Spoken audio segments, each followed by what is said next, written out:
Alright, I am at a abandoned place, and here's the Trane XE1100 and a Rheem Corsaire. High efficiency. It's got a reciprocating compressor.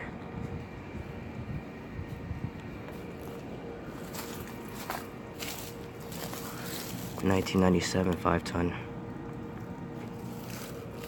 This place looks abandoned. Hop on this freaking tire. Oh shit. Excuse my language. Rheem Corsaire. It's got a Bristol.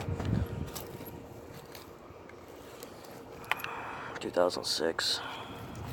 2.5 ton. That's a nice logo. Great condition.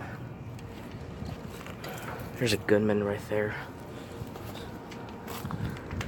It's running in an abandoned place. It's surprising. Alright, well, not gonna bother filming a Goodman, but that's a Trane and a Rheem Corsaire, so I guess thanks for watching.